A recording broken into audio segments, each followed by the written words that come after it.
Hello, guys. This is Alex Julian, or Aloysius Anderman here. And tonight, for my talk show, I will be reviewing an album called Bad by Michael Jackson. You probably remember this album called Bad by a singer named Michael Jackson. And definitely, when it comes to this album, there's a lot to say about it and a lot to refrain myself from saying something about it because um, word of mouth goes both ways when it comes to two ways to a conversation. A conversation like I'm having right now about a 1980s album, as if the 1980s is still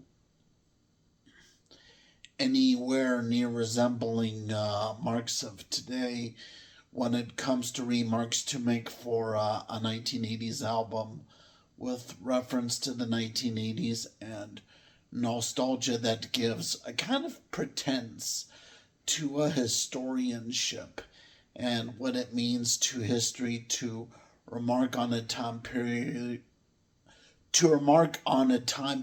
which is no longer here. Pardon my French.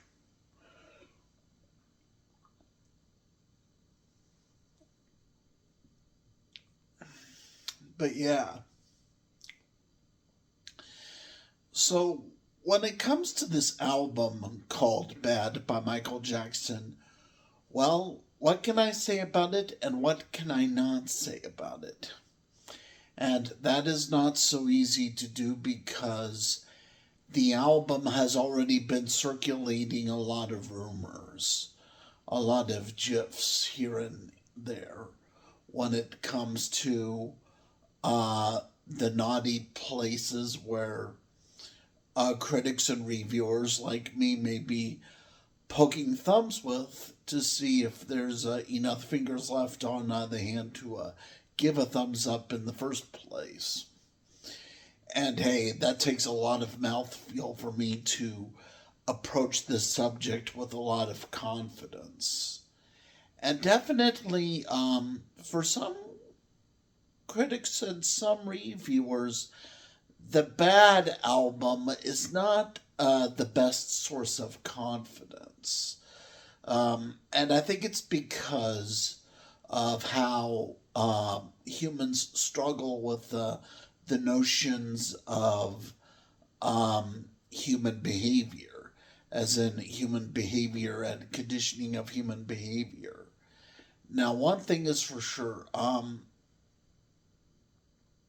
it was a dumb move on Michael Jackson's part to assume somehow with his genius of lyrics, if genius is not a myth, and here I think it is a myth, um, for him to think with his flawed genius that with his lyrics the world can come together and all of a sudden make an understanding for each other with worldwide acceptance. But you see, that's a vain pursuit right there, and the reason is because the world is not made to unite with itself because we do not have the evolution or the physics for the world to come together.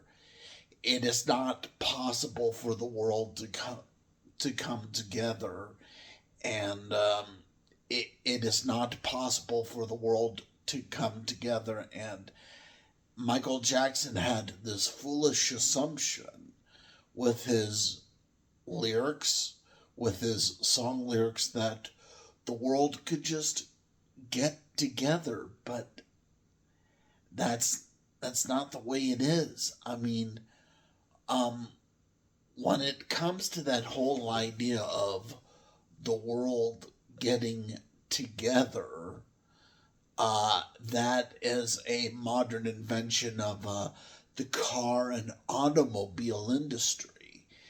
And the truth is, even today, humans are often too far away for there to be really a united stance. as in a united world. There are gaps in the world, and there are empty spaces.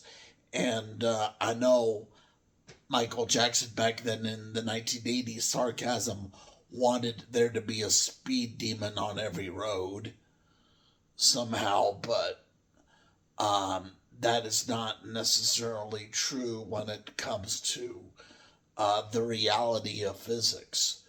We do not have that reality of speed demons when you think about it, because then that gets into the car for everyone sort of pursuit. But no, I mean, there are homeless people. There are areas in the world without cars. There are locations that are voids for cars. These locations are voids for cars, which means that no cars can exist in these locations because these locations are voids. And there is a lot of separation that comes naturally for humans today, and that is because of the fact that not everybody can have a car, and not everybody can have this sort of near location to other locations. A lot of locations are places with so much distance, so much mileage, and it's not possible for there to be that kind of car to car, person to person, man to man sort of united stance of the world.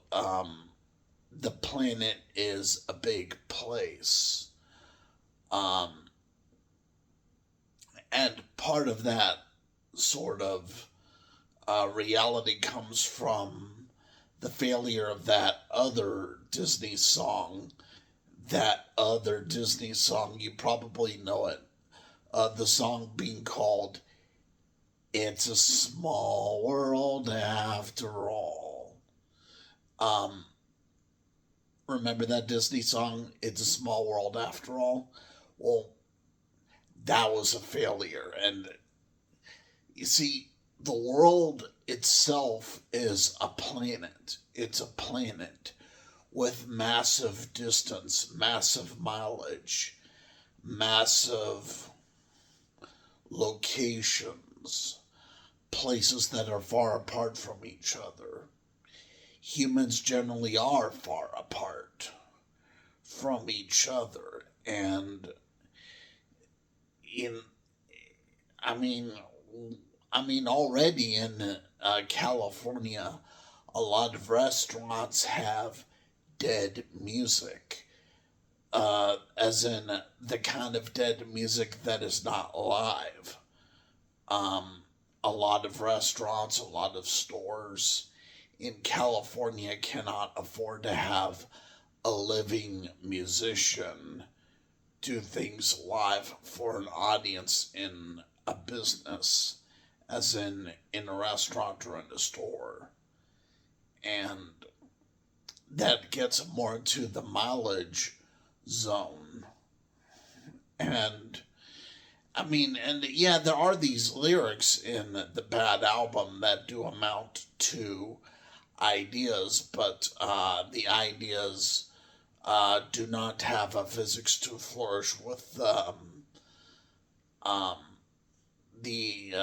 emptiness of the world. And there is a lot of emptiness of the world.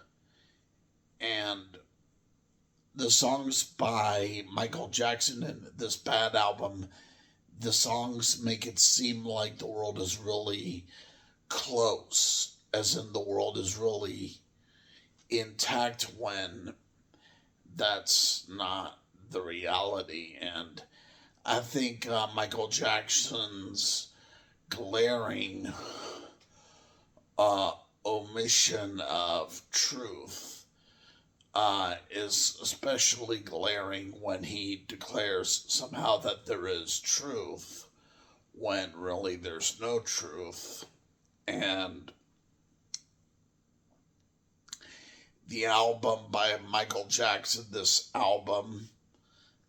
bad album by Michael Jackson, just acts as another one of those dumbfounded errors of perception with those commonplace mistakes that are grounded in a musician's world, where a musician is out of the world and a musician is probably floating in the air all the time without actually reaching to the surface of what it means for a world to be a world, with the reality speaking louder than the musician.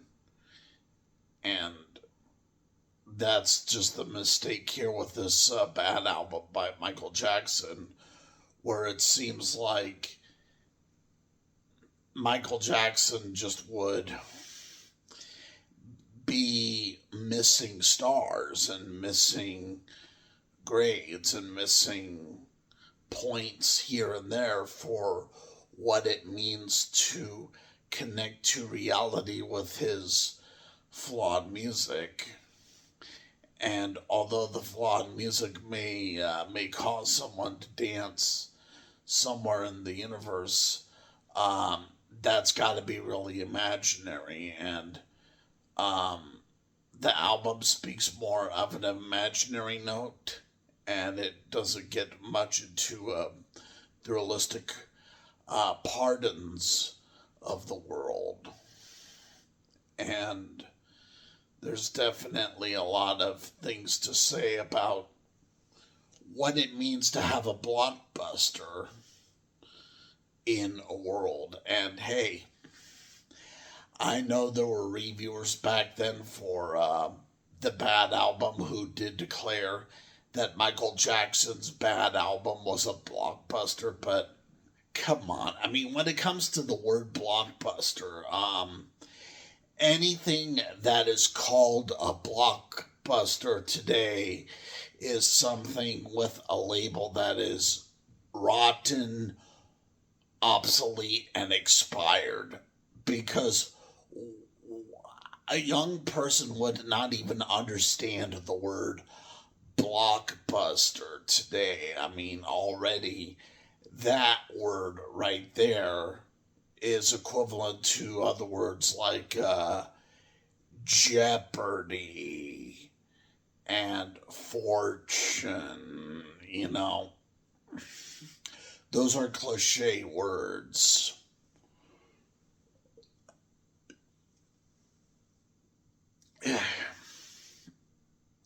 Those are cliche words. And definitely with this album, Bad by Michael Jackson, it has attracted a lot of reviews, a lot of criticism from reviewers and critics alike for the Michael Jackson album. But the problem is, a lot of these reviews and a lot of these forms of criticism have words that are actually really just cliches of the subject. Words such as blockbuster, fortune, Jeopardy, or even MTV. I mean, with young people today, if you mention MTV to them, they would not understand what would be meant by the phrase MTV.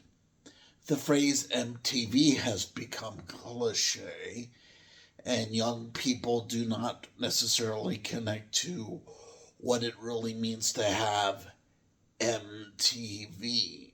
And so I guess what it is with this complaint to have about the Michael Jackson album, Bad, with where I'm going with this, with my complaint of it, is that, well, the world is a really big place. The world is really distant. And it gets so big a distance that I think even original reviewers and original critics for the Michael Jackson album Bad have forgotten what it means to have these heads and tails situations when it comes to two sides of the same coin. One side being the angel spot and one side being the devil spot. And definitely with this Michael Jackson album, with this Michael Jackson album called Bad, there's definitely reference in the album to both the good and the bad. So, although Michael Jackson would say, I'm bad, it's also kind of the equivalent of him saying, I'm good. And the reason is because sin, which is what Michael Jackson would pray for in his music, this whole thing of good and bad is related to the same coin that definitely Michael Jackson would have fond memories of when it comes to that nickel and pacing of the economic market.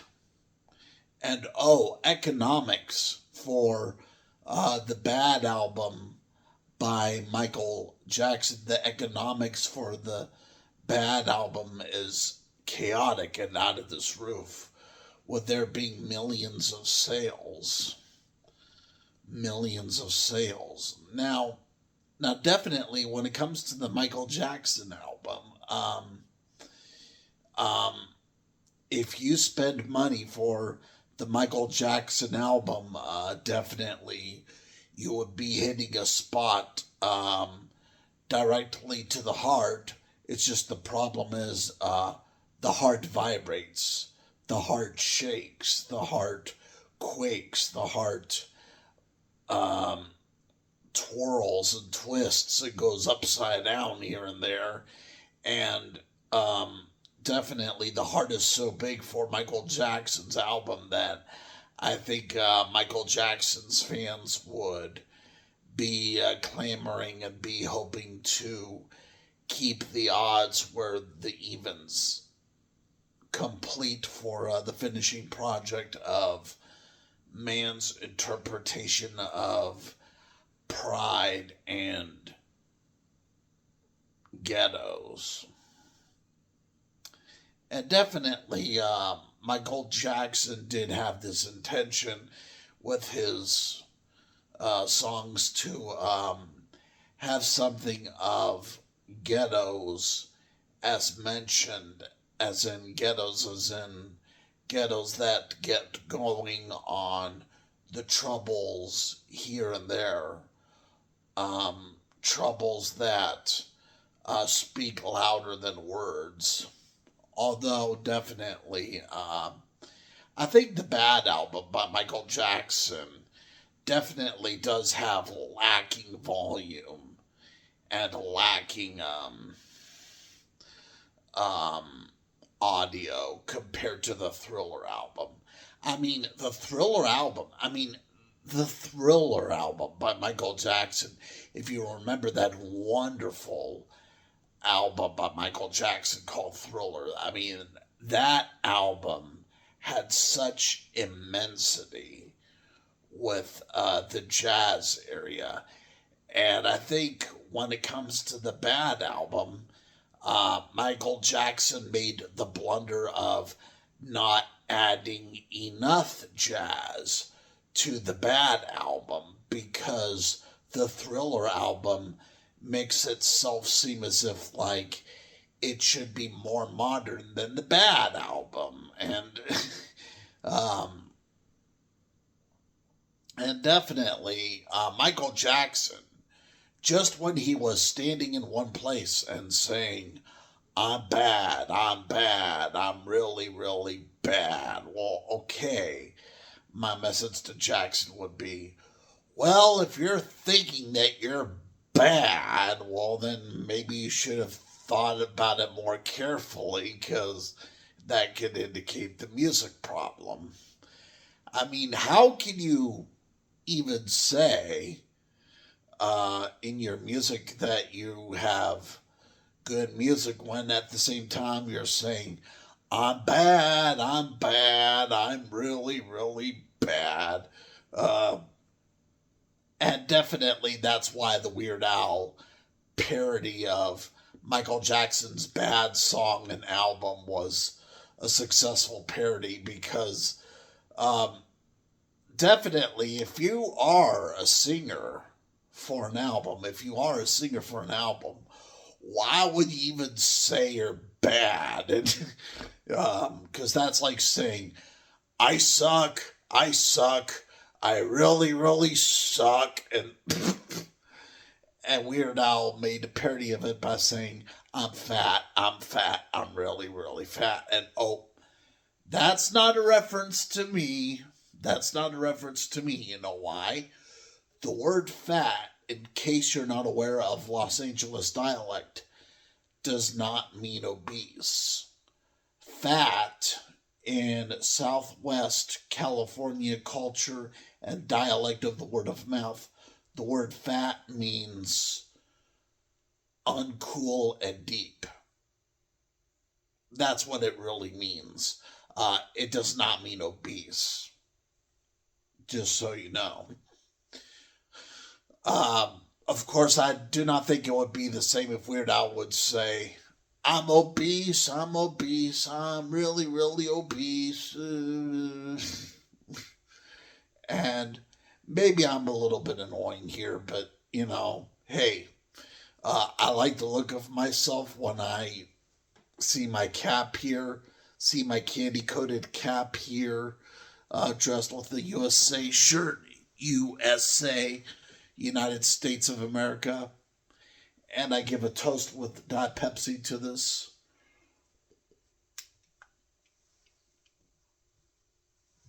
Oh, and here's my bare feet. Here's my bare feet. That's how confident I am with my reviewing and criticism of Michael Jackson's album called Bad. I don't know. Is the Bad album a bad album? Well, you see, that's where it's weird with the word bad, because it's like, so it's like, is it a bad album if I say it's bad when it's supposed to be bad? Well, it's weird. It's counterintuitive. Um, when it comes to the album, Bad by Michael Jackson, one thing is for sure. The Bad album does fail to be a source of purity, as in pure stuff. The music is not pure on Michael Jackson's creation. That is for sure. It's not pure stuff. It's not pure matter. And it's probably, ironically, because of the humorous spectacle of the album being so-called bad as in sarcasm. You probably remember a phrase like "speed demon," or a song title like "The Way You Make Me Feel." You probably remember those songs because, believe it or not, Michael Jackson was expressing his addiction to pinball gaming with this album. So, see, this is where it gets to be kind of interesting. I'm not sure if you're aware of this or not when it comes to the album Bad. The 1980s was a time for pinball gaming, as in gaming with pinballs. And Michael Jackson did the Bad album in tribute to the pinball gaming, at least on a casual, informal account of it. and there's sarcasm in it.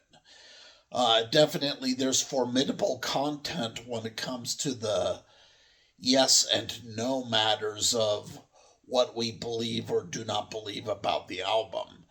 And Michael Jackson seems to, in this album, demand that we believe in something, and he also seems to demand that we doubt something. And definitely, Bad is one of those Michael Jackson albums where fans are expected to express their beliefs and express their doubts. Because that's what it means for there to be sin in this world with regards to religion, with regards to prayers, such as where does the arrow go? Where does the arrow lead? And definitely, um, Elton John's album, Too Low for Zero, does have some similarity to Michael Jackson's album Bad in the sense of there being that one arrow theory to make sparks on the whole infrastructure of mankind's work against itself. And now, definitely, um, Michael Jackson did fail in this Bad album to appeal to a worldwide audience and to appeal to everybody, to have everybody unite as one planet under one creation, which is weird, but it is to be expected with this failure because, after all, I mean, like, how can there be literally a united stance with a work of art in the first place? And and also Michael Jackson forgets that, or at least for his time being, he forgets that you know it's not necessarily the work of art where people need to lead themselves for undertaking of peace. It's actually with the Bible, like the Bible itself, that people should gravitate towards with understanding for peace and harmony in this world. And the reason is because the Bible has been a big, big, big seller. And that big number for the Bible is greater than Michael Jackson's album Bad. Because, after all, I mean, if it really is about world peace, if it really is about world peace, then it wouldn't be Michael Jackson's Bad album. It would not be Michael Jackson's Bad hour we should flourish on, but the Bible itself. And so, in in justification of Michael Jackson's attempt, I could say that he did intend well on this tribute he was making to his prayers for um, the world, especially with his adoption of manners and behaviors and harmonies for this world. But then again, when it comes to harmony and when it comes to peace and quiet and music that speaks to our faith and to our love for each other, it has to be more grand than the Bad album. It has to be more out there and more greater and with hopes for clarity in the future. And definitely with this Bad album by Michael Jackson, I would say it did succeed on making some dance, just not in making some clarity of the footsteps. Take care.